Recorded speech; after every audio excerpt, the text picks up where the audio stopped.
Good morning, everybody. It is Saturday, I don't know, February 1st? Saturday, February 1st, 2025. It's the Very Terrible Podcast. How's everybody doing? I'm good. There you go. There's two of us. To the show, and the first time on YouTube will be Laurie.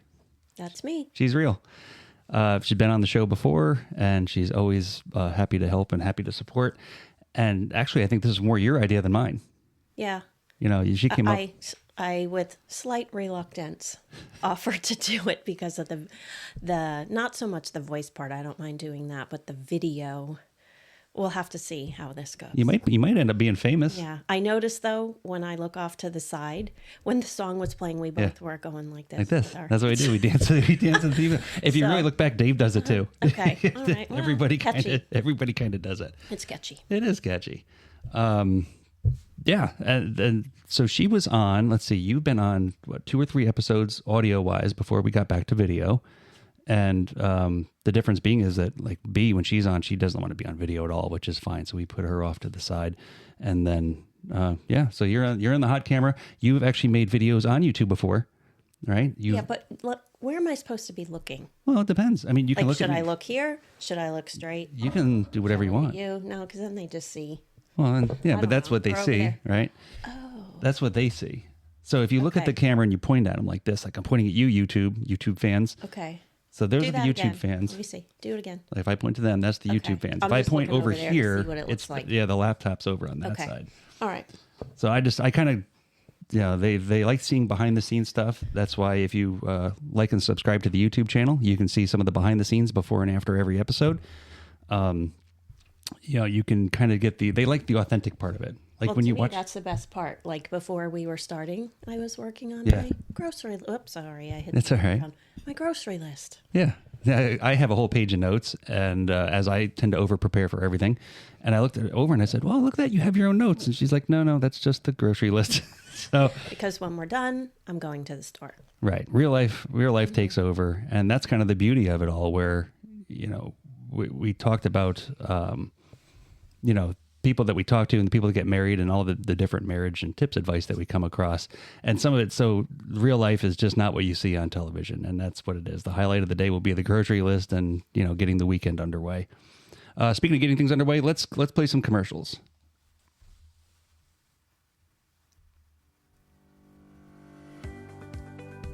This episode of the Very Terrible Podcast is brought to you by South Florida Lift Stations. For all your lift station sales, service, and maintenance needs, call Josh at 239-707-3603. South Florida Lift Stations, the official sponsor of the Very Terrible Podcast. The Very Terrible Podcast can be found on Spotify, Pandora, iHeartRadio, Stitcher, YouTube, and wherever you get your favorite podcasts. If you'd like to be a sponsor of the Very Terrible Podcast, you can message us on Facebook, Instagram, or email us at jdvtpodcast@gmail.com.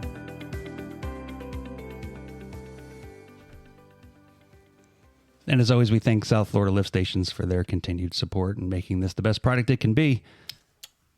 So it's fun because we know Josh. I mean, Josh is family to us, and it's so much fun to have them involved with this, and we can't wait to have him and all his people on the show. So, So we were talking earlier about what to say on a podcast, and this is kind of a cool dynamic where I can talk to Laurie about things that I can't talk to Dave about things or talk to B about things. So we try to touch on just a handful of talking points that's just about husbands and wives and marriage and life and things of that nature where, the shortest version I can make of our story is that we met later in life. So there was no high school sweetheart scenario. There was none of that. I think we were in our 30s when we met. Yep. So we had our own separate lives already established and then now brought everything together. And surprisingly, neither one of us were married yet previously, not that there's anything wrong with that, and neither one of us had kids, which is kind of unheard of, I guess, for a lot of people, because most of my close friends either had kids and were married or at least were married. So I was one of the later in life get married people. Just hadn't met you yet. Yeah, that's what it was. It was meant to be. Like that song. Well, but here's the thing: is did you feel pressure from your friends, like, oh, there was something wrong, or with you, or No, I didn't feel pressure. I probably, looking back, felt like, what is the word? Not envious, but looking forward to when that would be my time for marriage and children. Yeah, Child, makes sense. because we only have one. But yeah, but not eager, not envious, but just anticipating when and if that was going to happen for me. That's interesting, because I always felt like for the girls, especially for the guys, it's really a different look and feel, I think. But it always felt like the girls had pressure, and all your girlfriends would go and be like married off one at a time. And then you'd be like, who's going to be the old maid? Who's going to be the old maid left behind that nobody wanted? I might have been the old maid. Well, I was always wondering that's interesting to see. I always thought there'd be an undue pressure on young women when they feel like it's their time and they didn't get picked. Not to delve into my past or anything, but I think had my upbringing been different, I may have been more eager, like, oh, when am I going to get married and start a family? But I think I was always very cautious because I didn't want the things that I saw around me for me to be one of those people. So I wasn't in a hurry to have a child with someone just for the sake of, oh, I'm pregnant, or being a single mom. Not that there's anything wrong with that, but just trying to be very cautious about, am I making the best decisions? Yeah, that makes sense. And with sense. Marriage too. Like, again, we all know I was engaged before you, and that was a couple times. No, they don't. They just found out. Okay, they just found out for the first time. So, and it was more than once. And just, again, very cautious with making those decisions until I met you, and then it was like bam, bam, bam. Oh, it was weird. Yeah, it was absolutely weird. Yeah, but anyway. No, that's kind of cool how that's interesting like that. And for guys, it's really kind of different. It's like the guys will go off and get plucked away, married one at a time, but they just disappear from the scenario, and then you just kind of clump together with the rest of your single friends and go back to playing video games and drinking beer all night. There wasn't much of a sadness about it. It's like, okay, he's dead to us, moving on, and then you just kind of go with that. So if time travel were a real thing, and you could go back to your 15-year-old self, right? So B is about that age, and if you could go back and be her age all over again. Now, granted, the world's completely different, right? So there were no cell phones like this. We had bag phones, and we had like car phones that were attached to cars. But what would you tell yourself at 15 years old that you wish you could have had now? So let me step back for a minute. I know that, and I just want everyone else to know, I quickly read through the questions, but I honestly didn't put any thought into them so that this could be more spontaneous. Yeah. So I didn't think like, oh, I have an answer for this question. Start reading off your hand. So if I pause a little bit, that's why, because I'm genuinely having to think about these things. What would I tell my 15-year-old self? The first thing that comes to mind is your life will get better.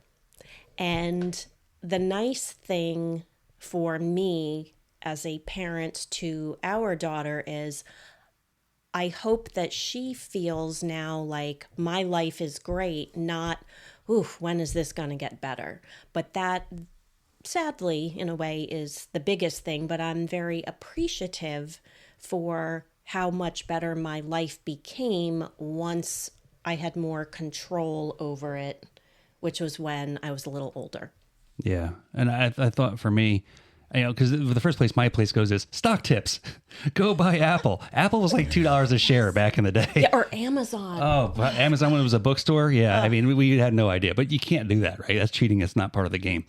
Mm-hmm. Even for me, I get cautious, right? Because I go down this rabbit hole and I think about it. And I go, yes, do that. Don't do this. Get a job that only makes you happy. Don't worry about it. The money will be there. Boom, boom, boom. And I go, it's weird because with me, where my brain goes is that there's a balance of, if I were to go back and tell myself things, and if I made decisions that are different, none of this would be here. Right. And that's what I worry about. But, like all the worrying, I would tell myself not to worry so much. And I try to tell myself that now, and it doesn't work, I promise. But I would tell myself not to worry so much. I mean, I had a significant amount of failure in my younger years that brought me on this path that I'm on, which is fantastic now. But without having that, I wouldn't be here. So it's one of those, yeah, I made mistakes. Yes, some things happened I wish it didn't. However, don't worry about it. It's going to be fine. All the times where, from my past, I don't even remember if I've ever mentioned it on the show or not, where I left New York State at 20 years old with nothing besides $20,000 in credit card debt and a few worldly possessions, and just terrible with money, making bad decisions one after the other. And I'm like, totally different than you are now. yeah, exactly. Right. So, but I needed that. I needed to have that weird, the black cloud over my head of, bad credit card debt. Collectors would call me at my job when I was at Winn-Dixie. I was like, I would get in trouble at Winn-Dixie because I was getting too many phone calls, and I'm like, I don't want the phone calls. It's the credit card people looking for me. I don't know what to do. And I had to learn. I had to learn how to pay everything off. I had to learn how to save. I had to learn how to kind of establish it where now I don't have to worry about those things anymore. But I moved down here with absolutely nothing, and I went, well, I got to retire in Florida anyway. Might as well just stave a step, and then off I just went, willy nilly. So it all did work out. But as far as my 15-year-old self goes, that's why I'd be like, just stop worrying so much about everything. I had to work 2 jobs when I got here to try to make ends meet, to buy my first house, to buy all these things, and just I beat the crap out of myself at first. I think the other thing I would tell myself, because thinking back, like I try to think of, 14, because that's how old our daughter is, for everyone who doesn't know, is I don't think I had like a lot of self-confidence, and to tell myself then, you're going to get more self-confidence. And I don't even know how someone acquires that, if it's a learned skill or if it's just something that comes in time or experience. I think in your story and a little bit in mine, I think there comes a point in your life, in our lives, where the safety net was gone. There was no safety net anymore. If you fail, it's just on you. And when you go through that over and over and over again, you learn self-reliance. And then through that self-reliance comes self-confidence. Okay. You just realize you're like, you know what? I am going to kick ass today because I have to. I don't have a choice, and no one's going to save me. So this is how this is going to go. Yeah. Well, and that sounds very logical for maybe how I acquired some of mine. But I'm definitely, back then, I did not have near the self-confidence that I have now. Yeah, and ego is a big part of it too. I mean, a lot of mine was false self-confidence. Listen, for anybody who's ever met me and whoever is going to meet me in the future, I am a very big fan of me. So I will, there's no bigger fan of Jason Spinner than Jason Spinner. So I was, even in high school, I was confident, man. I was confident on a lot of silly, ridiculous crap. I was confident I was going to be an NFL running back for the Pittsburgh Steelers. So, but a skinny, I wish. Yeah, a skinny 6'2" white guy surprisingly didn't get drafted. So, but I had a lot of confidence, and then that kind of helped drive, or the ego, and then that ego helped drive that confidence, whether it be good or bad. There was a lot of times where I got myself into bad situations because of my ego, but you go through, you fail, you come back out the other side and go, oh, okay, I am going to be all right. Mm-hmm. So, and then same thing, like if I could go back and like one of the big ones that we deal with at the firehouse a lot now are the young men who are off getting married, and the advice that I give them. And like marriage and weddings is just a very different experience, I think, for brides and grooms. And if you could go back to your wedding day, or even like the point where you were planning your wedding, especially, what things looking back now would you tell yourself? Like, young Laurie's going to be a bride. What good advice would you give? This one is silly, but eat the food that was at your reception, because I don't think we ate. No. And not that we didn't have like a sit down meal, because we got married on a cruise ship. We had I think 97 people there before it left the port, and then a good handful came on the cruise with us. But I don't think we ate. No, and we didn't. We had food. I don't even know if I drank anything. Not that I drink alcohol, but I don't even know if we tried the cake. We didn't. I truly. We did the ceremonial. We did the ceremonial thing, but we didn't get the cake till the next day when somebody saved. I think Katie saved it. Katie saved us cake and then gave it to us. Katie. Yeah, Katie gave us the cake the next day, and that's the biggest thing too, right? It's very ceremonial.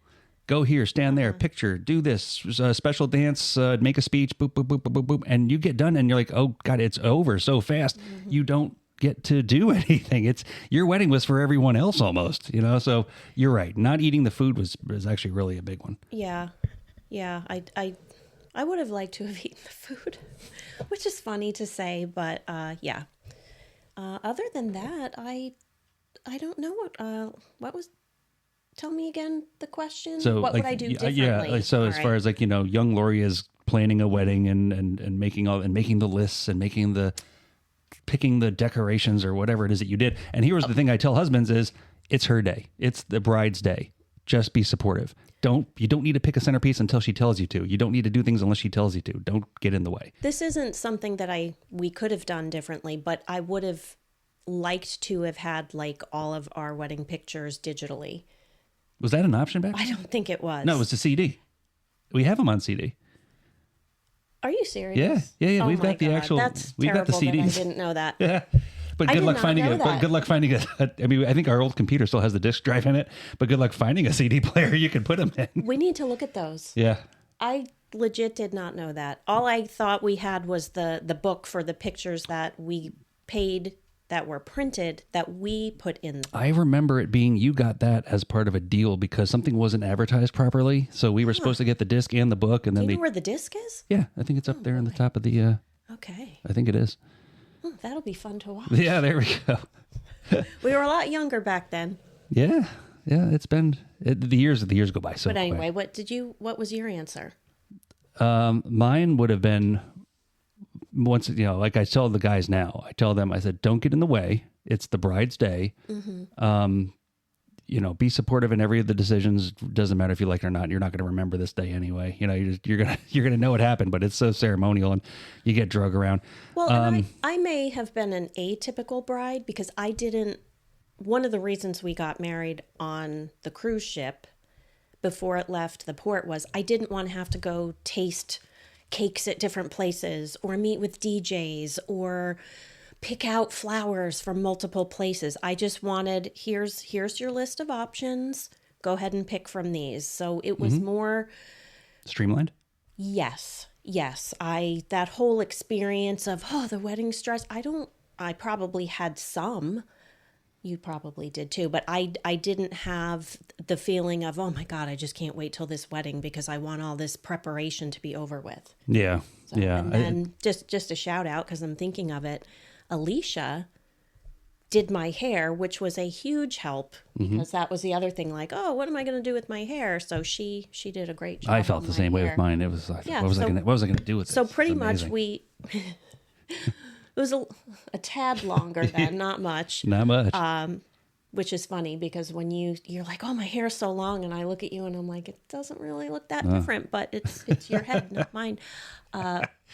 But anyway, I'm not even sure where I was going with that other than Alicia helped with the hair. Alicia helped with my hair.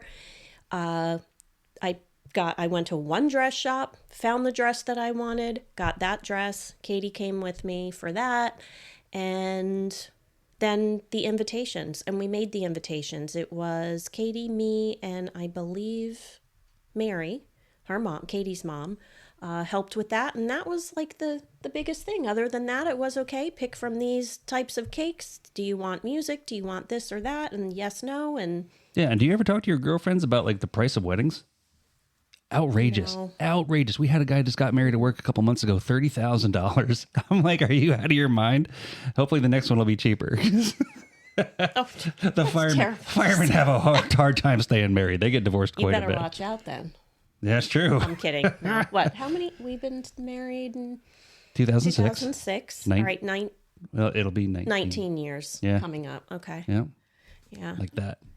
So You're in it for the long haul now. Yeah, you're stuck. There's a no return policy after a certain amount of time. Even though it said we're all broken and old, can't see anymore. What'd you say? Speak for yourself. I know. Men age. But see, that's another thing too. It's like women and men. When they age, it's not even fair. It's not fair at all. Men get distinguished and women turn into old hags. It's not fair. I mean, I can just sit there and let myself go and splash water on my face in the morning, and that's good enough. It's not fair to you guys. Oh my goodness. Well, and then like in our scenario too, is like we were at a whole different setup. Like we bought our house before we were married, which was a point of not on Valentine's Day. Yeah, on Valentine's Day. But it wasn't a point of contention per se. But boy, I tell you what, people had opinions. All kinds of people had opinions, and even what's Dave. What's the saying you tell me? Opinions are like assholes. And Everyone's got one, and they all stink. Mm-hmm. Yeah, but that's okay. That's just a screen. Okay. And then, all right, just making sure. Yep. I'm new to this. No, me too. Video. Every once in a while, the computer times out and the screen goes black. But Yeah, and that was the thing. Yeah, we bought a house before that. Something that we do, I think that's kind of cool, that works out really well for us is that we were established adults when we met, right? So we had all of our own money, all of our own savings, and everything else is separate. And we just kept it that way.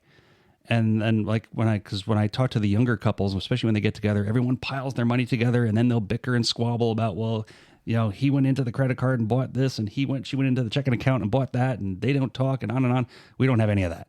We don't have it. We have an established household budget.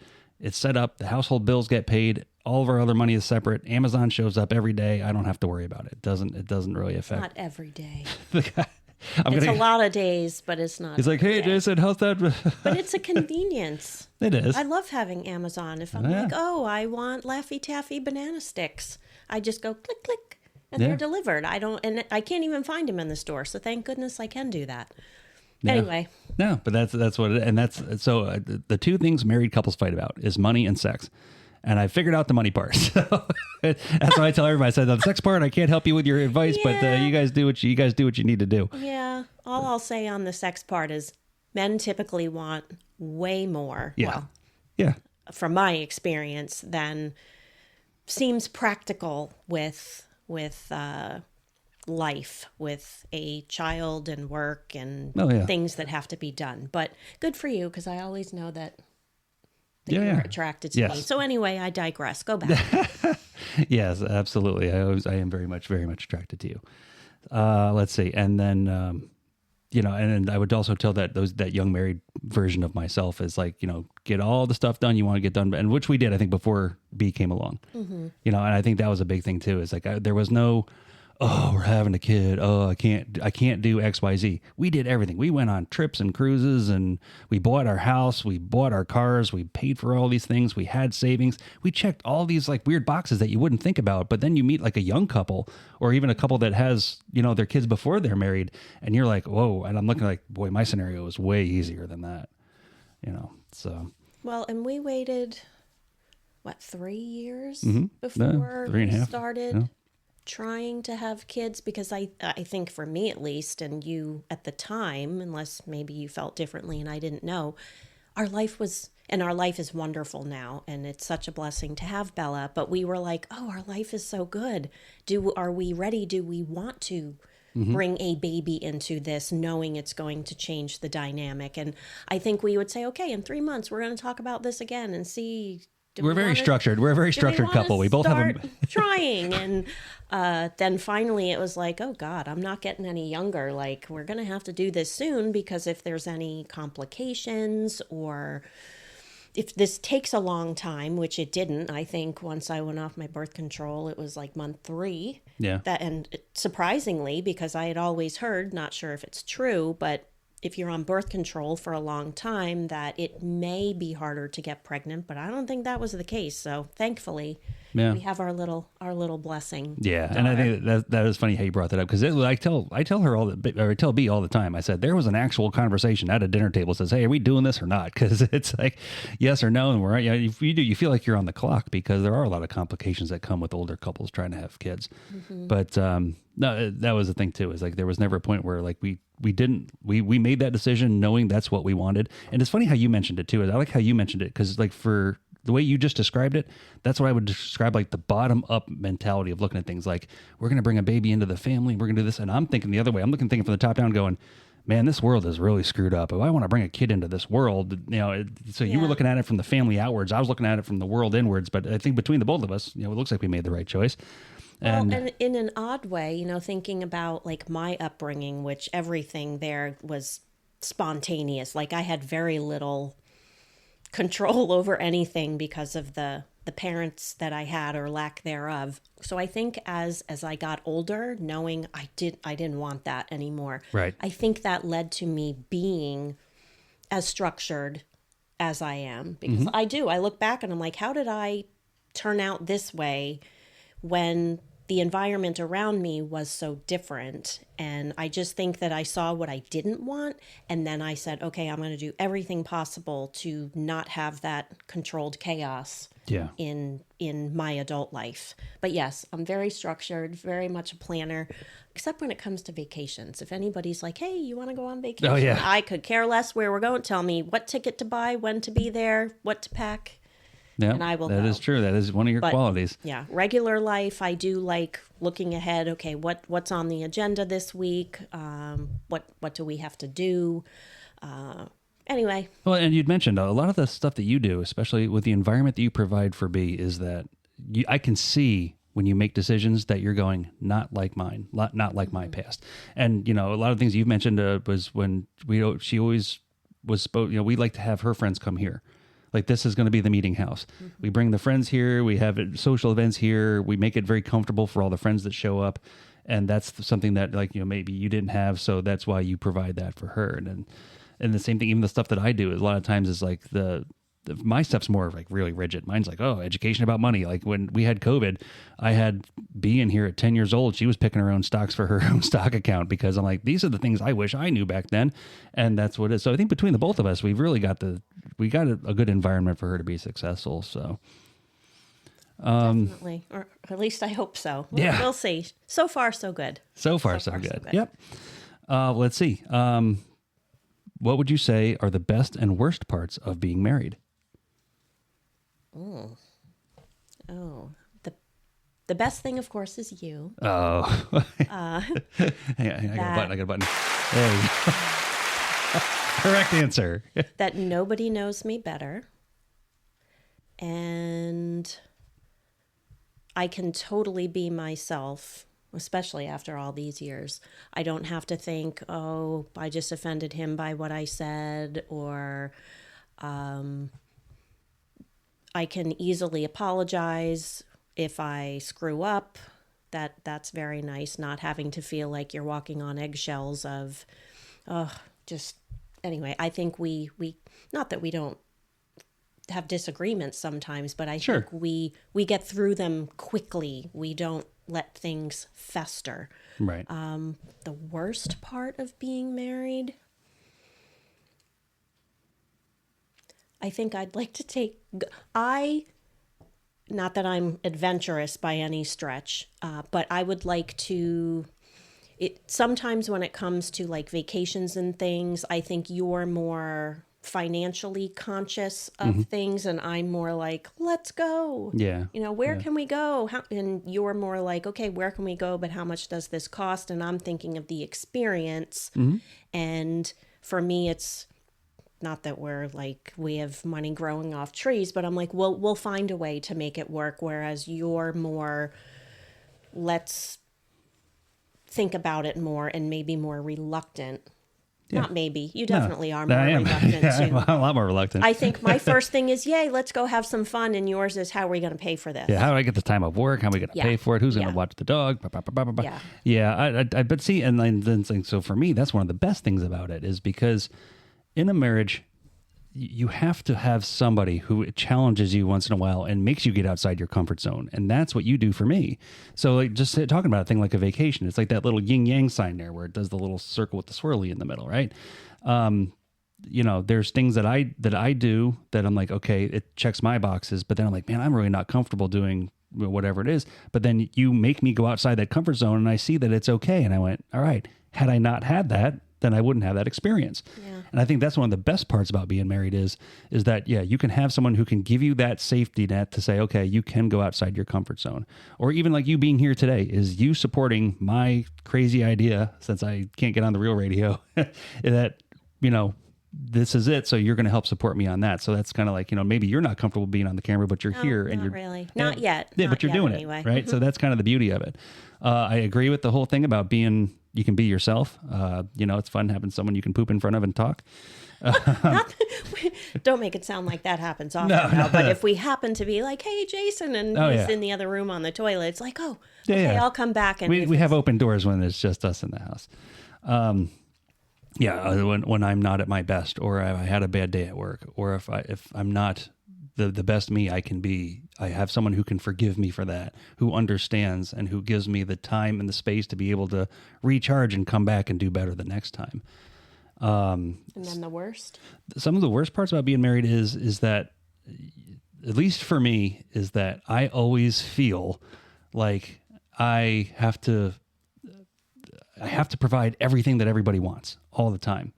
And there's times because we want different things, and you don't have to go any further than looking at, like, say, our house to realize that there's very different things, right? Like, this is not a huge house. I know I always say it's a 40,000 square foot recording studio. I'm not going to turn the camera around. It's not. So, but it's a small, it's a humble home. Like it's very nice for it gives us what we need. It's missing a lot of definitely what you want, and some of the things what I want.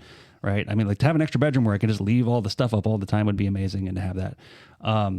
And then, but like she just mentioned earlier, that's the yin yang part, right? So she's like, "Yay, we're gonna have house shopping." And I'm like, "Wait a minute, I don't want to work anymore, and I can't afford another mortgage. This is not going to work." So I think that, to me, is one of the hardest parts about being married, is that constant feeling of, did I do everything I can do? Did I give all myself I could to that person who decided to invest in me? And then, there are times where you just feel like you just didn't, at least for me, like there's times I feel like I just didn't do enough or didn't get enough, where, like, when I was single, it didn't matter. I mean, granted, I always cleaned after myself. There was, like, me with the cleaning is a huge thing around here. I think that's one of your outlets, though. Like, when you are stressed, frustrated, I think it helps you process to make things neat and tidy that are within your span of control. It's in my control. Yes. And control issues is a huge thing for me. Like, that's why I don't like flying, because they don't let me steer the plane no matter how many times I ask. So yeah, I think that to me is like, otherwise that's probably only the harder part about being married. Cause I mean, we figured everything else out, I think, as far as just just not being able to, just snap my fingers and make everything happen. Sometimes that kind of sucks. So, and then so raising children, right? So we obviously we're trying to do our best with raising children. The challenges of raising children, there's not a book. I know there's so many books on the shelf. You go to Barnes and Noble, there's sections of books about, like, how to raise kids and this about raising kids. Nope, you can you can learn as you go with a lot of it. Yeah, it really does. I'm assuming that, like, I guess we know our normal, but I'm assuming on the average it's normal. Well, and we just have one child. For people who have more than one, with different personalities and different dislikes and different interests, and this one eats this, but this one can't have that, or just the sheer trying to keep everyone happy, I guess, between myself, you, B, that can be challenging, and it's just three of us. Yeah. And that was, not to change the subject, but like, we'd always planned, I think, again, planning on just having one child. So it worked out the way we wanted it to. Thankfully, it wasn't like we wanted 4 kids and could only have one, but it's a challenge with one. Yeah.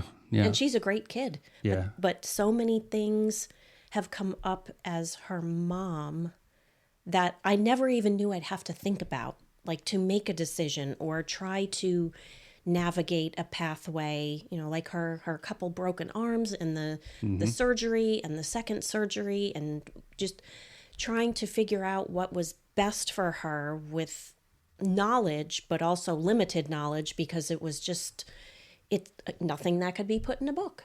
Right. Yeah, and that's what, and we're, and like you'd mentioned, we're very fortunate. I mean, we have the ability to get her everything she needs to be successful. We keep her happy, healthy, and safe. Well, happy within reason. She's a teenager, so. But we have that ability to where there's a lot of families that don't. So that's kind of like the groundwork of, like, okay, even when we have not so great days, I'm like, okay, we're still doing better than a lot of the people I know, or a lot of the people in the world. So we have the ability to do that. But yeah, and it's weird, is like, especially like from the dad point of view, like, now as the years go on, there are girl problems that come up that I can't help with, right? And it's no different than when we talk about, like, their homework. And for all of you out there that have kids, you're going to start to realize that, like, there's going to come a time when you can help with math homework when it's kindergarten, 1st, 2nd, 3rd, 4th grade. And all of a sudden, that math homework becomes a little bit more difficult. Then you go back to YouTube and you go to your books and you're like, how the hell am I supposed to help this kid with the homework? To the point now is, like, I'm almost out.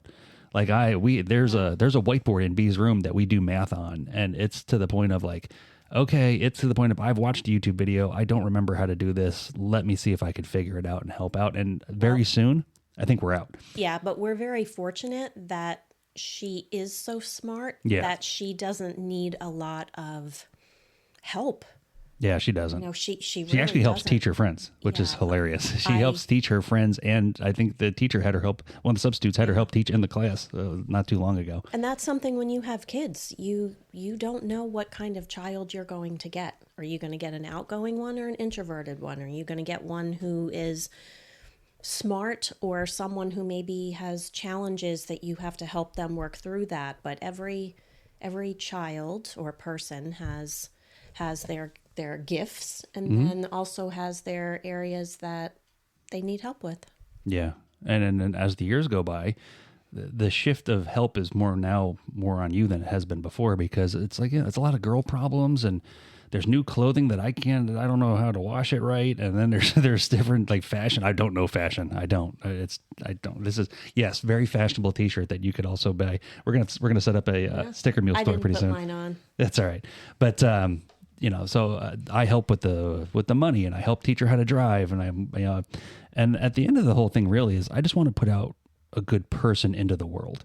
Once again, it's that world outlook looking in, man, the world is screwed up. A self-reliant Yeah.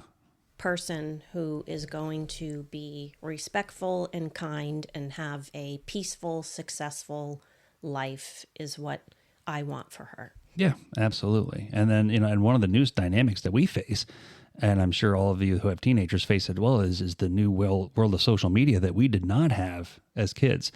Yeah. When somebody didn't like you at school, you had like the rumor mill and the kids would talk or whatever it was. And I was like that. I was like the emo goth kid before there was emo goth. Like I would wear black everything every day. I wore a Pittsburgh Steelers hat, a Pittsburgh Steelers shirt, and black corduroy pants every single day. That was my outfit. I didn't fit in really well with a lot of people until I got into like the latter half of high school. And, but then we didn't have social media, right? So like at the end of the day, you just went home, or you went home and you played Nintendo, or I had a job earlier on. So I just went to work, where you have separate lives almost. But now with social media, this stuff follows these poor kids around. Yeah. Social media is good in many aspects, but horrible in others. Yeah. And the bullying that can take place on social media, I can't even imagine for a kid, just the constant in your face. You can get it by text. You can get it by Instagram, Snapchat. God help you if they find a picture of you that you don't like. Yeah. It is everywhere. It's you just can't get away from it unless you turn your phone off. And then I think kids or teenagers in particular feel like they don't want to turn their phone off, because then they're going to miss out on something, like they won't be in the know. And not that as an adult it's a whole lot better, but I think as adults we're better about putting boundaries, like, okay, I'm going to go put my phone away and I'm not going to touch it for 2 hours, which is very hard to do. But I also think, well, that'll be a topic for another day, social media and how they make it addictive. Yeah, absolutely. And for addictive personalities, that people can scroll for hours and hours and hours and it consumes them. But anyway, back to the screen time for kids. I think it should be limited within reason, but you also don't want to shelter them so much that they turn 18. Now they've got their phone and they're going bonkers. Yeah. And then they're resentful because you didn't let them have the phone and all the things that they missed out on. And but I think one of the definite downsides is so many kids don't know how to just sit and be. Right. Like be bored or just peacefully sit for 5 minutes. When you look around a lobby in a waiting room, everyone's on their phone. It's like, don't make eye contact. Just act like you're doing something. Whereas before, in the old days, you had to read a magazine. It was highlights. Yeah, it was. You had to read Highlights magazine. And I think that was great for kids. But yeah, they definitely can't get away from it. Every family handles it differently. I don't know what the right answer is. It's still so new. Hopefully 50 years from now, there will be more studies on the outcomes of children and teens on any type of device, whether it's for social media or watching YouTube or something else altogether. But in a way, I wish Bella didn't have the exposure to a phone so that she wouldn't have to worry about things like the bullying. A lot of good comes from it, but then there's also a lot of negative. Absolutely. And that's what I was just going to say is one of the things that can come from it, and you have to go through the gauntlet of dealing with it, is that you, as an adult, I don't care what people think. I'm sitting here on a camera going off to YouTube where everybody at work go and turn it on a big TV and I'll take turns laughing at me. And to be honest with you, I don't care. It took a long time. But like I said earlier, I wasn't popular as a kid. I didn't fit in a lot of social circles. So being rejected was something I learned pretty quick and often. But then I got to be an adult and I realized, I am self-reliant. I can pay my own bills. These people aren't paying my bills. They can go eat a bag of dicks. They don't matter as much as you they really don't. And unfortunately, the kids have got to learn to get through that. And when they do, they're going to come out stronger on the other side. But hopefully they don't get too beat up in the gauntlet of social media to have to worry about it. Mm-hmm. I think we did a good job. That's the list. Oh. We already did the wedding one was we did up there. So. All right. Yeah, we kind of. I think we did a good job. All right. Well, I did too. Let's watch this. It wasn't too scary. See, I got to kiss my co-host, even though Dave won't. Maybe he will. I don't know. We haven't. Anything else you want to talk about? No, I think this might be fun. I think we can revisit this once a month, once every couple months or whatever. And maybe you ask your listeners if there's anything they want us to talk about. Q&A with whether it's Laurie being married, not being married. Yeah. I don't know. We could have our own, was it not Dr. Ruth? Who's the other one? Dear Abby podcast column. Yeah. You ask questions, we give answers. We will change the names. Yeah, that's good. We could do that. I like it. Yeah. Not that anybody really wants our advice. I give advice all the time. No one ever listens. Well, you can give advice. Doesn't mean they have to take it. But sometimes a new perspective on things. Absolutely. Is what someone may need to hear. Well, thank you all for joining us. I really appreciate it. But this has been a lot of fun. I think this is something that we will go easy on the comments if there's any feedback about. Click like and subscribe. Send it to your friends. Yeah. So I come back. Yeah. I'm going to come back. If you don't see me again, you'll know why. Yeah, it's your fault if she doesn't come back. All right. Well, it's been another episode of the Very Terrible Podcast. I'm Jason. And I'm Laurie. And this has been a Very Terrible Podcast. Health, wealth, and happiness. See you next time. Bye, guys.